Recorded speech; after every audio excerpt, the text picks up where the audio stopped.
Hola, yo soy Eduardo Sandoval. Y yo soy Valeria Sáenz. Y esto es Noche de Psicoanálisis, un podcast dedicado a hablar sobre la salud mental y el cuidado de esta. Hace mucho que no nos veíamos por acá y empezamos una nueva temporada. Temporada 3 o 4, ya no me acuerdo el número de temporada que nos encontramos. Pero bienvenidos a todos de vuelta a este espacio. Espero no nos hayan extrañado mucho y seguramente no han de saber quiénes somos. A los que son nuevos aquí y no saben quiénes somos, yo soy Eduardo Sandoval y soy psicoterapeuta psicoanalítico. Y ella es... Valeria Sáenz, igual psicoterapeuta psicoanalítica. Ajá.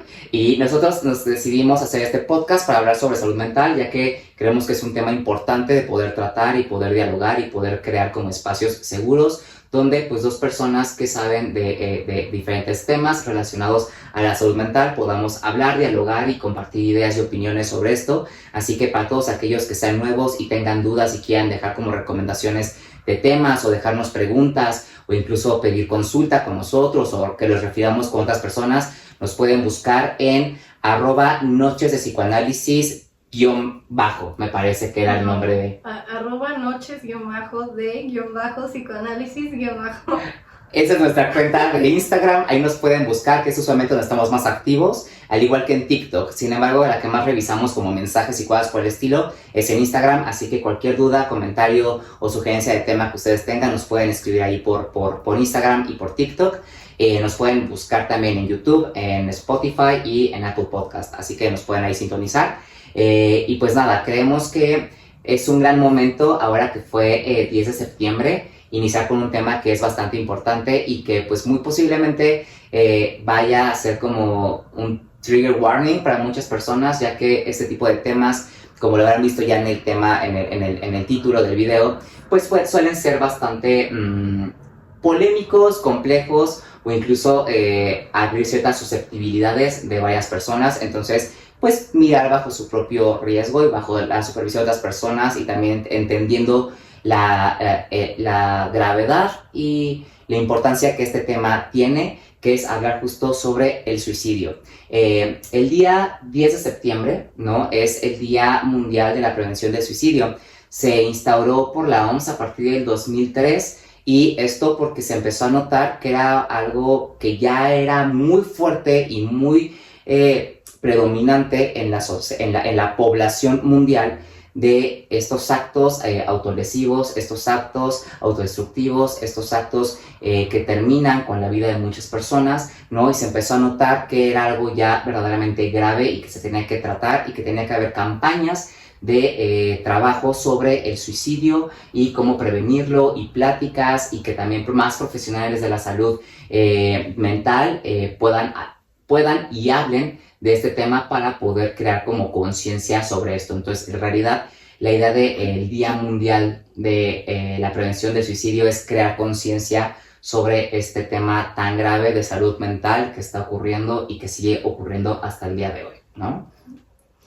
Estábamos leyendo los datos de la OMS y decía que es una de las 20 principales causas de muerte a nivel mundial. Sí. Entonces, pues creo que sí es un tema complicado y pues hay muchas muertes al respecto y es una cada 40 segundos. Sí. Son muchísimas muertes, porque ni siquiera es un minuto tampoco, pero es demasiado. Es demasiado frecuente lo rápido que una persona pierde la vida o más bien toma su vida, ¿no? En estos actos. Es demasiado alta la tasa, ¿no?, de suicidio. Y estos datos, si ustedes quieren corroborarlos, pueden buscar en la página de Gobierno de Ciudad de México. Ahí están estos datos, igual en la OMS. Ustedes pueden buscarlo como prevención de suicidio o Día Mundial de la Prevención del Suicidio. Y estos datos los pueden ver ahí en esta página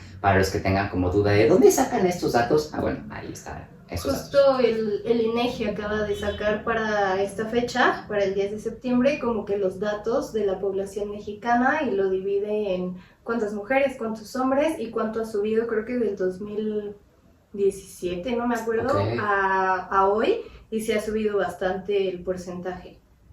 Y creo que la pandemia también hizo que pues muchos se deprimieran, muchos se angustiaran y que intentaran o tuvieran este tipo de actos y pues sí pasaban al acto. al acto. Sí, claro, sí. No, o sea, creo que sí, el tema del suicidio como tal es algo que como terapeutas queramos o no escuchamos, ya sea entre gente conocida, pacientes, conocidos de pacientes, ¿no? Que a mí en mi experiencia como tal sí me ha tocado atender pacientes con riesgos suicidas, ¿no? Y tener que estar interviniendo, tener que estar ahí como al pie del cañón con el paciente, tratar de trabajar con ellos qué está sucediendo. Entonces, sí es un tema muy grave, muy importante también trabajar y de actualizarnos como profesionales y también como estar preparados para recibir este tipo de demanda y de escucha que necesitamos tener ante todo este tema de suicidio y las intervenciones que tiene que haber,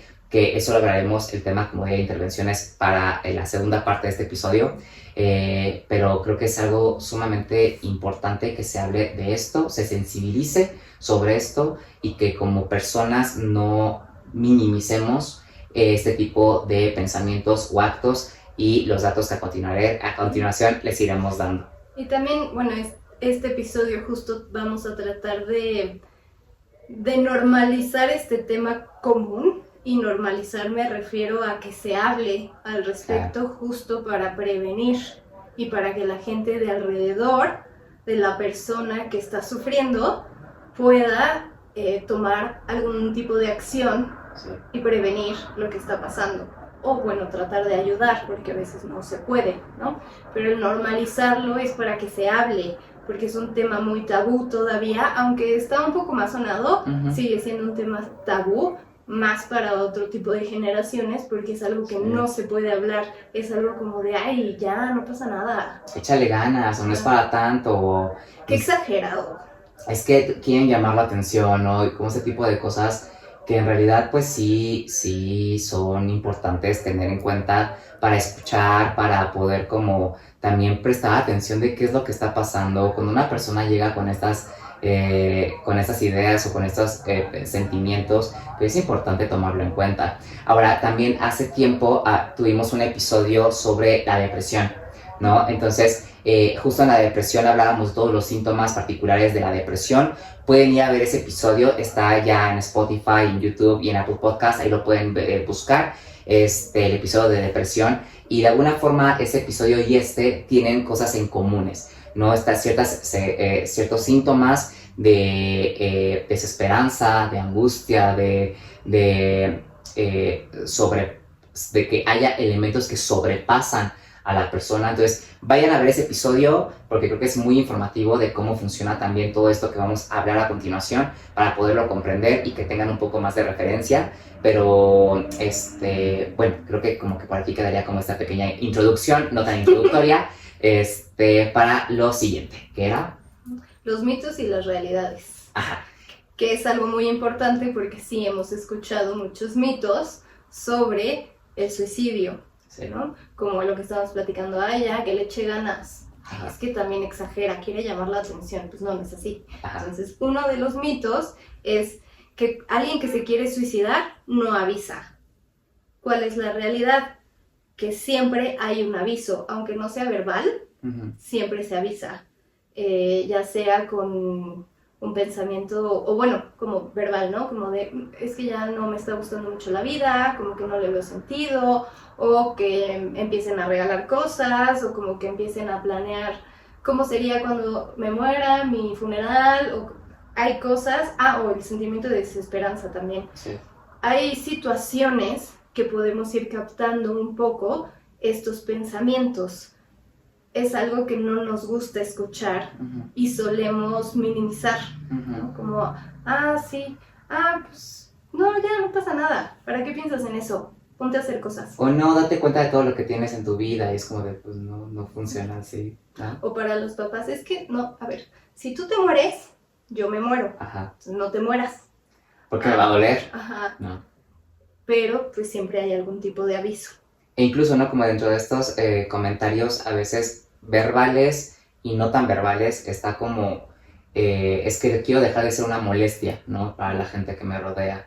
O es que siento que soy una carga, ¿no? O ciertas conductas, ¿no? En lo no verbal existen como conductas que nos hablan de riesgo, ¿no? Como cortes, como conductas como de riesgo, como manejar muy rápido, tomar mucho, ¿no? Como ciertas adicciones, ¿no? Ya no le voy a hablar a mis amigos porque yo creo que ya Aislamiento. no les voy a caer bien o no les caigo bien o ya se enojaron todos conmigo, entonces se empiezan a aislar. Todos estos son conductas que avisan que algo podría pasar, que es hacerse daño eventualmente.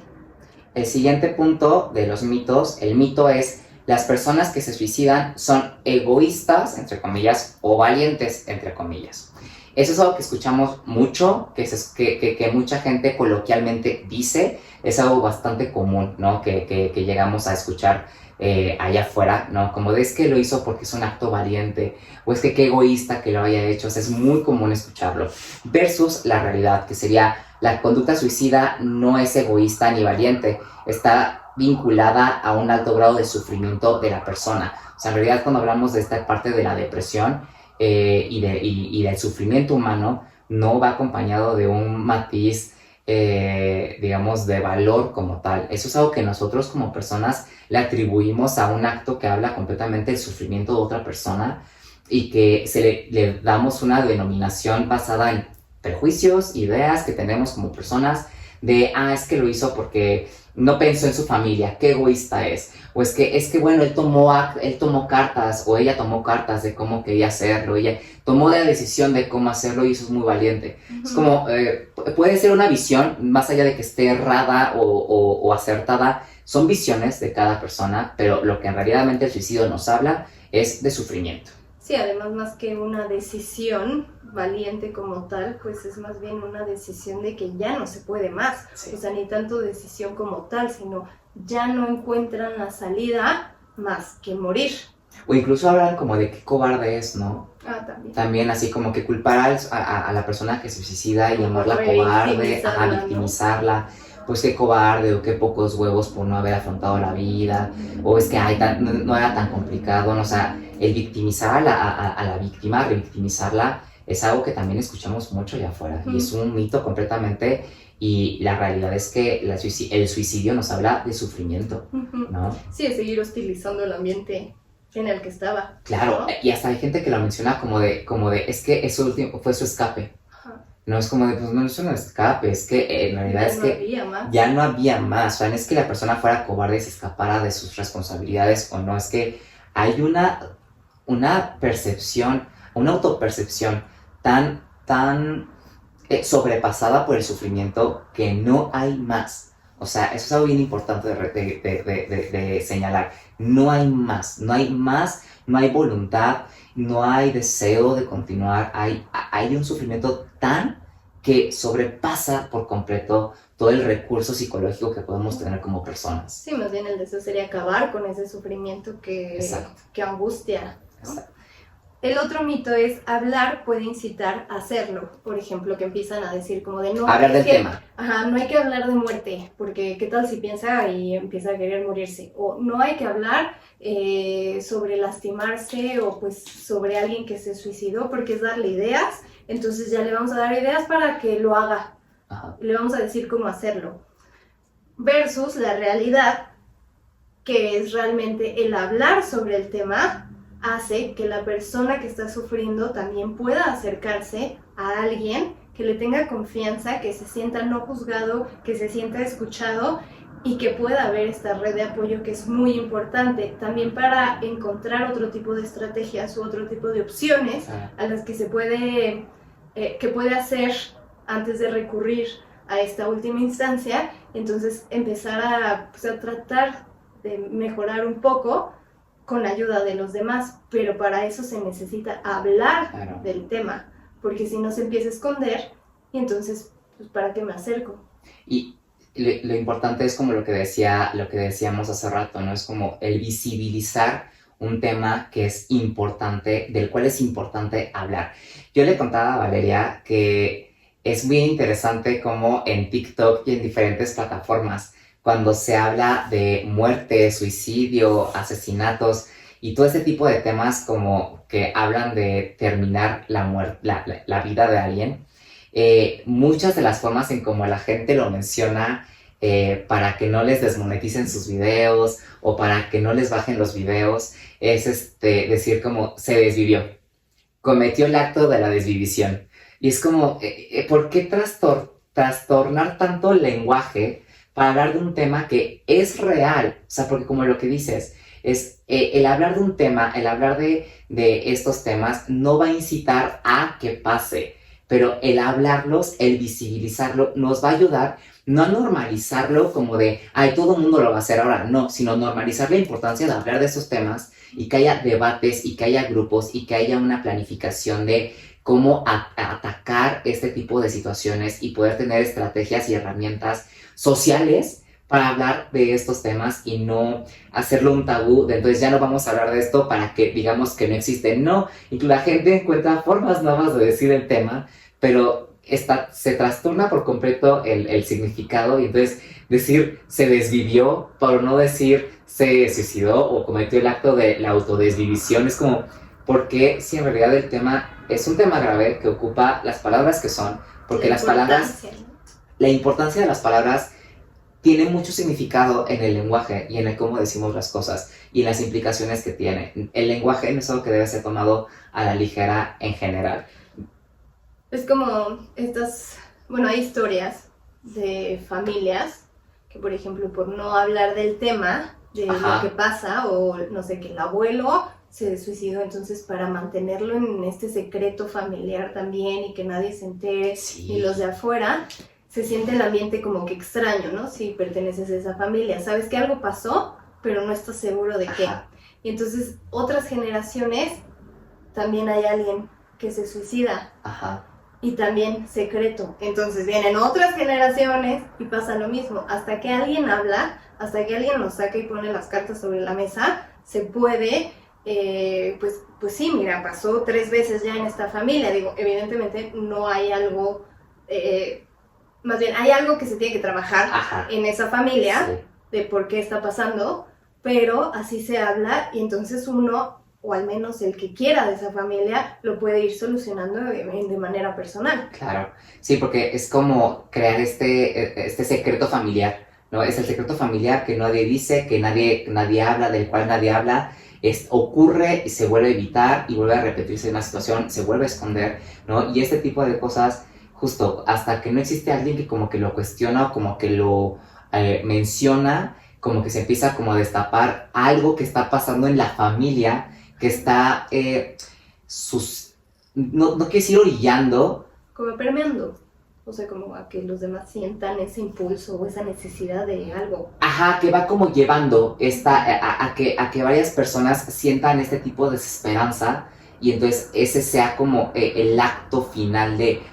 ahora, lo iremos viendo en el tema, pero el suicidio es multifactorial en muchos sentidos, pero hay muchas dinámicas en lo familiar que cuando se esconden cierto tipo de cosas, ya sea trastornos, adicciones, muertes, abusos, abortos, ese tipo de cosas dejan una huella muy particular en la familia y en cómo la familia se estructura alrededor de estas situaciones y cómo muchas veces va generando como fallas, extrañezas, a veces otro tipo de patologías, otro tipo de comportamientos o de sobreprotección a la gente. O sea, genera muchas cosas. Es como un reloj que cuando falla una parte, como que las demás tienen que empezar a ver cómo moverse. Entonces, es bien interesante hablar de los secretos familiares, porque a lo mejor algún día tenemos un episodio sobre esto antes de que me empiece a divagar más. Sí. Pero es bien importante y es sumamente vital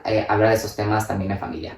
El siguiente mito es la persona suicida tiene que sobreponerse o es un acto de voluntad. O sea, estas personas que usualmente dicen como de, ay, échale ganas, no es para tanto, es que estás exagerando, tienes que salir adelante, ve todo lo que tienes por vivir en tu vida. O sea, como que este tipo de frases que hablan más como de un tema de voluntad, cuando en la realidad el sufrimiento emocional de la persona suicida o que tiene un pensamiento suicida no es un tema de voluntad, ¿no? O sea, no tiene nada que ver con la voluntad no es suficiente, el tener fuerza de voluntad no es suficiente, porque la persona no tiene la fuerza ni el recurso emocional para poder enfrentar lo que está viviendo, y entonces la voluntad no es suficiente para evitar un acto suicida. Tiene que haber toda una prevención, una planificación y acercarse a profesionales de la salud mental para poder hablar sobre estos temas, sobre suicidio y tener un tratamiento acorde.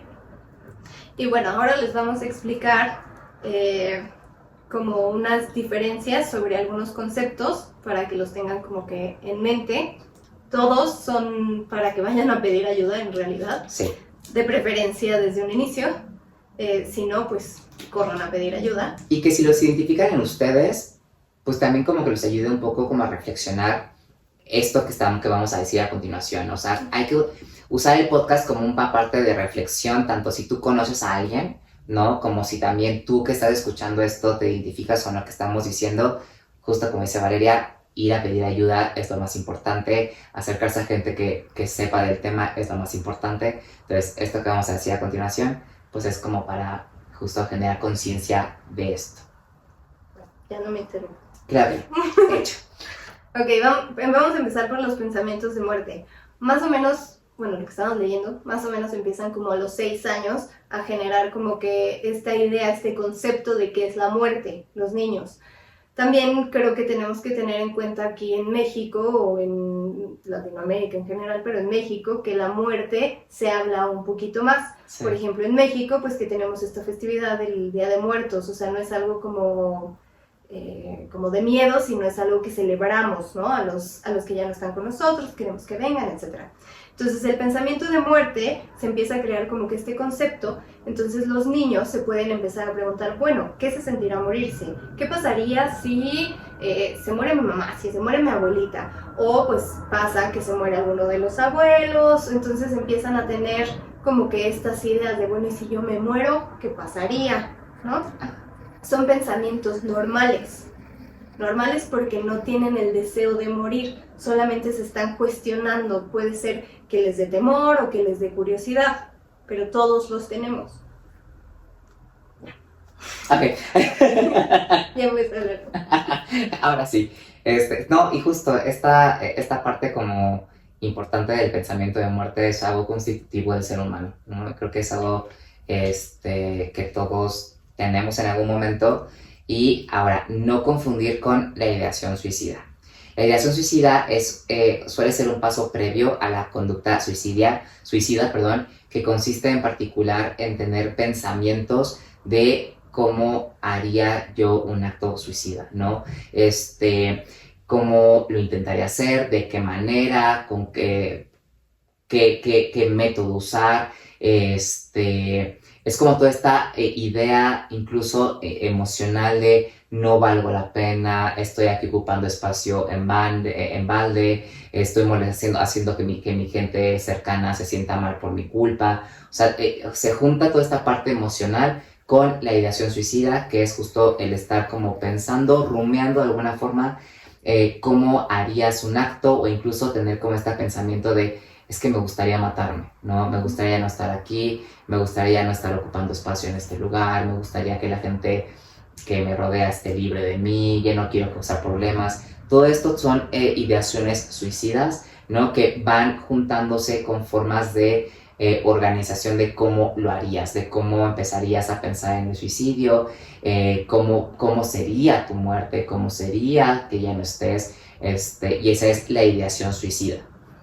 Después viene la planificación, que por ejemplo ahí se elige alguna forma, no necesariamente tiene que ser una, a veces, o la mayoría de las veces creo yo que se piensa en diferentes. Y entonces se van obteniendo los elementos de, bueno, entonces podría comprarme esto, o podría ir a tal lugar, o podría hacer tal, ¿no? Esa es la planeación, como que empieza, pues sí, literal, a haber un plan más estructurado y se junta, obviamente, con esta idea suicida de, ok, entonces sí lo podría hacer como lo había pensado acá o como lo habría pensado acá. Eso es importante como ponerlo como en claro, ¿no? Es como, la ideación es la idea de cómo lo harías. La planificación suicida es ir formando un plan e ir viendo cómo estructurar ese plan para que salga, es de vital importancia. Y comprar las herramientas. Ir comprando herramientas, ir como ya haciendo los actos, que el acto de pensar ya empieza a estar en el acto físico, ya haya un acto real, ¿no? Y el siguiente sería intento suicida. El intento suicida es este acto, ya de alguna forma, con lo que dicho anteriormente de la planeación, se hace uso de todos esos recursos, de lo ya pensado, de lo ya planificado, para entonces ahora sí atentar contra la vida de sí mismo. Se le llama intento suicida porque muchas veces las personas, o bueno, más bien, se le llama intento suicida porque es eso, un intento que no necesariamente acaba en el desenlace del suicidio per se, sino que deja ya sea lesiones o que el intento no fue del todo bien, entonces la persona no consumó el acto. Entonces es un intento de suicidio que puede incluso verse tal vez como con cortes o como con pruebas de ahorcarse, cierto tipo de formas de hacerlo que no necesariamente terminen de manera letal, pero sí pueden llegar a dejar lesiones, ya sea, por ejemplo, con ingesta de medicamentos, sí puede llegar a dejar lesiones graves en el sistema digestivo, ¿no? O lesiones físicas o cualquier tipo de cosa. Entonces, el intento suicida es el acto no consumado per se de la muerte, pero sí puede llegar a tener daños físicos o estragos físicos. Y ya el último, pues es el acto consumado, que es cuando ya le salió. Y lamentablemente, pues hay veces que sale a la primera, hay veces que sale a la quinta, hay veces que sale a no sé qué número, ¿no? Pero pues lo más probable es que si ya lo intentaron una vez, es que lo vuelvan a intentar varias veces hasta que les salga, más si no tienen ayuda profesional y una red de apoyo. Entonces pues termina en la consumación del acto. Sí, y es importante tener en cuenta que todos estos pasos o señales de un pensamiento, de un acto suicida como tal, no son a veces, o sea, no es como que empiece uno y pase mucho tiempo para que empiece a presentarse el otro, a veces van muy a la par, ¿no? O sea, a veces van como muy mezclados, se van como entretejiendo como muy rápidamente, si no hay como un tratamiento adecuado, si no hay un acercamiento de qué es lo que está sucediendo. Esto puede ser en cuestión de días, incluso que se idee, que se planee. O sea, el malestar va a ser, digamos, ya la planeación y la ideación suicida puede ser demasiado rápido el acto para que se consume. Sin embargo, para que llegues a ese punto, el sufrimiento previo seguramente fue de mucho tiempo. Y entonces eso nos va dando indicaciones de que algo está sucediendo. Entonces, para llegar a todo esto que acabamos de decir, puede ser sumamente rápido, pero el dolor previo es un gran indicador de cómo ir detectando y prevenir todo esto que acabamos de decir. Entonces, al final, el suicidio es un tema muy importante que pasa para todas las edades, para todos los géneros. Aguas con los adolescentes, porque además tienen una parte impulsiva los adolescentes. Sí. Cualquier conducta autolesiva o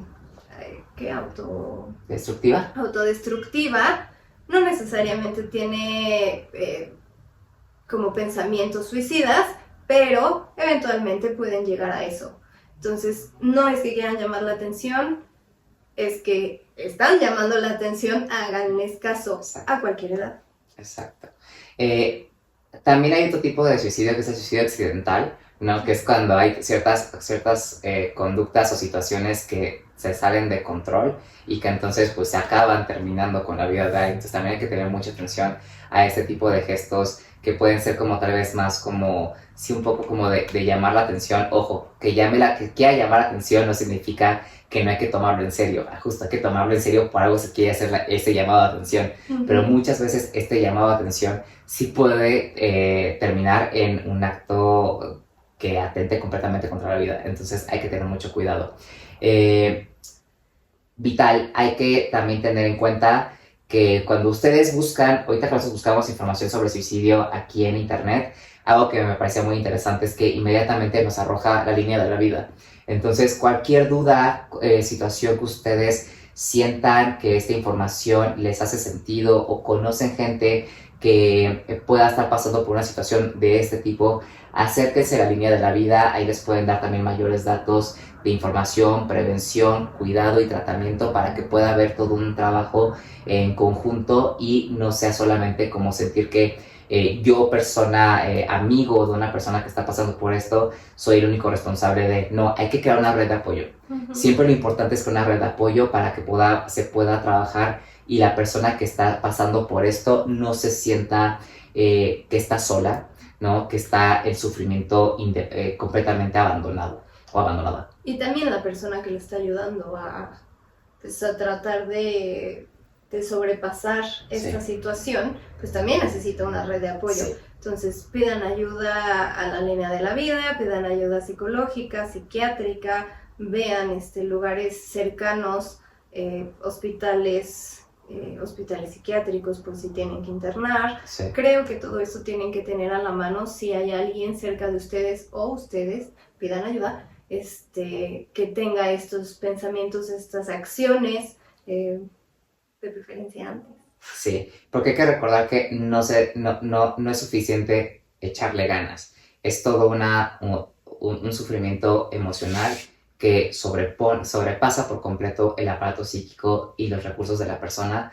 Entonces tiene que haber todos estos recursos, entonces tratamiento psiquiátrico, internamiento, intervenciones familiares, pero sobre todo yo lo que les puedo recomendar es siempre acérquense con profesionales, busquen ayuda. Si tú te identificas con esta información, busca ayuda, acércate a tu gente, acércate a hablar sobre lo que estás viviendo, o incluso también tú por ti mismo puedes llegar a hospitales a buscar atención. Hay muchos hospitales psiquiátricos que son gratuitos y puede haber mucho estigma sobre el tema de los psiquiátricos, pero créeme, el estigma no es suficiente impedimento, digamos, o para no buscar esa ayuda y para no proveernos esa atención. Siempre hay que buscar proveer lo que a nosotros nos pueda hacer sentir mejor, más allá del que dirán, ¿no? Porque es muy importante también buscar y ser responsables de nosotros y poder buscar esta ayuda de la gente que nos rodea, con profesionales y tener como toda esta red de apoyo. Sí. Y pues ya, vamos a dejarle aquí. Fue la primera parte de este tema del suicidio. En el siguiente vamos a hablar sobre los factores de riesgo y las prevenciones. La agarré súper en curva, ¿se dieron cuenta? Vamos a dejarla aquí. Yo soy Eduardo Sandoval. Y yo soy Valeria Sáenz. Y esto fue Noche Psicoanálisis. Recuerden seguirnos en Instagram, en YouTube y en TikTok. Ahí nos pueden buscar, nos pueden encontrar. Les voy a dejar aquí abajo los lugares donde nos pueden seguir. Muchas gracias por estar aquí en esta nueva temporada. Déjenos sus comentarios, qué pensaron sobre la información. Ustedes conocen gente que ha pasado por algo por el estilo. Díganos cómo han hecho ustedes para ayudarlos o qué experiencias han tenido con este tipo de temas. Y también nos pueden dejar como qué temas les gustaría que hablemos después. Así que, pues nada, esto fue todo por hoy. Muchas gracias y bonita noche. Bye.